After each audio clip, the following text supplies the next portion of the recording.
শনিবার বেলা 12টায় রাজধানীর কারওয়ান বাজার সহ ইডিবি ট্রেড সেন্টারে দৈনিক সকালের সময় পত্রিকার কনফারেন্স হলে অ্যাডভোকেট ইকবাল কবিরের সভাপতিত্বে দেশ জনতা পার্টি নামে একটি নতুন রাজনৈতিক দলের আত্মপ্রকাশ ঘটে।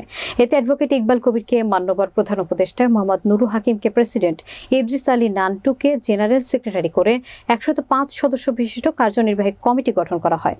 বিস্তারিত দেখুন রাশেদ হোসেন স্বপনের প্রতিবেদনে।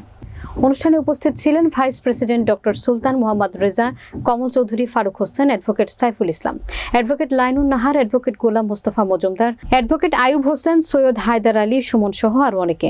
সভায় পার্টির চেয়ারম্যান তার বক্তব্যে বলেন, স্বাধীন সার্বভৌমত্ব গণতান্ত্রিক বাংলাদেশ নামক রাষ্ট্রটি মূলত 1757, 1947, 1948, 1952, 1954, 1966, 1970-এ বৈপ্লবিক আন্দোলন এবং কর্মসূচির মধ্য দিয়ে 1971 সালের স্বাধীনতা সংগ্রাম ও মুক্তিযুদ্ধ এবং স্বাধীনতা অর্জন, অতঃপর 1990-এর গণ অভ্যুত্থান, 2006-এর আন্দোলন এবং 2024-এর ছাত্র জনতার গণ অভ্যুত্থান, পরবর্তীতে বর্তমান অবস্থায় উপনীত আমাদের এই বাংলাদেশ। এই দেশটিকে একটি সুখী, সমৃদ্ধ, চির উন্নত, ন্যায্য সাম্যের বৈষম্য মুক্ত, কর্মসংস্থান, বেকারত্ব এবং দারিদ্র্যমুক্ত, অসাম্প্রদায়িক, উদার, গণতান্ত্রিক, অহিংস, নিরাপদ, মানবিক, ইহলৌকিক এবং পরলৌকিক মুক্তি ও কল্যাণ সাধনের জন্য দেশ গঠনের প্রত্যয়ে 12 ডিসেম্বর 2016-এ দেশ জনতা পার্টি নামক রাজনৈতিক দলটি উদ্ভাবনের সূচনা হয়। ঢাকার তোপখানা রোড থেকে তিনি আরো বলেন, এই পার্টির বৈশিষ্ট্য ব্যক্তির চেয়ে দল বড়, দলের চেয়ে দেশ বড়। এই পার্টি দুষ্টের দমন, শিষ্টের পালানো বিশ্বাসী এবং জীবন মানুষের প্রিয় সম্পদ। এই জীবন মানুষ পায় একবার,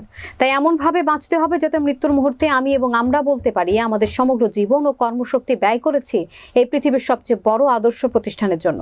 তাই আসুন ক্রমাগত নিরলস, নিরবিচ্ছিন্ন, অহর্নিশি পবিত্র দাওয়াতি কার্যক্রম অব্যাহত রেখে একটি অহিংস, নিরাপদ, মানবিক, বাসযোগ্য বাংলাদেশ গড়ে তুলি। তাই আসুন বেকারত্ব শূন্য, কর্মসংস্থান নিশ্চিতে, সম্পদ ব্যক্তি কেন্দ্রিক হতে সামাজিক উদ্যোগ বিস্তৃত করে কর্মসংস্থান নিশ্চিতে, দারিদ্র্য বিমোচন শূন্য একটি অহিংস, শান্তময় পরিবেশের সুষম গণতান্ত্রিক উন্নয়নের বাংলাদেশ গড়ার আত্মবিশ্বাস নিয়ে দেশ জনতা পার্টিকে রাজনৈতিক পার্টি হিসেবে ইহার কর্মকাণ্ড সুচারুরূপে সক্রিয় রাখার জন্য শুভ আত্মপ্রকাশ ঘোষণা করছি। উপস্থিত সকল মিডিয়াকে ধন্যবাদ জানাই।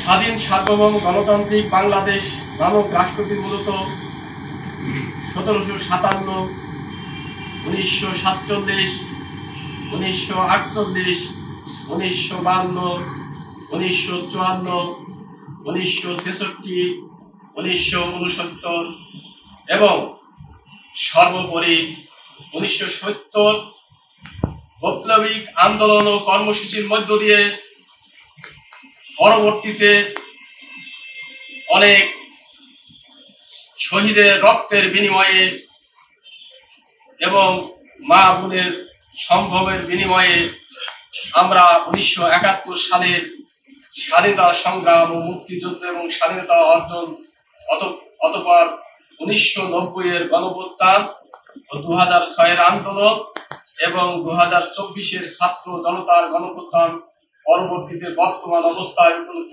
আমাদের এই সোনার বাংলাদেশ। বাসযোগ্য, শান্তিময় পরিবেশের বাংলাদেশের বিনির্মাণের লক্ষ্যে ইহার জনগণের প্রতিনিধি হিসাবে জনগণের মানবিক, ইহলৌকিক ও পারলৌকিক মুক্তি ও কল্যাণ সাধনের জন্য দেশ গঠনের প্রত্যয়ে বিগত 12 ডিসেম্বর 2016, 28 অগ্রহায়ণ, 1423 সন, 12 রবিউল আওয়াল, 1338 হিজরি রোজ সোমবার অত্র দেশ জনতা পার্টি নামক রাজনৈতিক দলটি উদ্ভাবনের সূচনা হয় ঢাকার তোপখানা রোডস্থ 22/1 বাংলাদেশ শিশু কল্যাণ পরিষদ।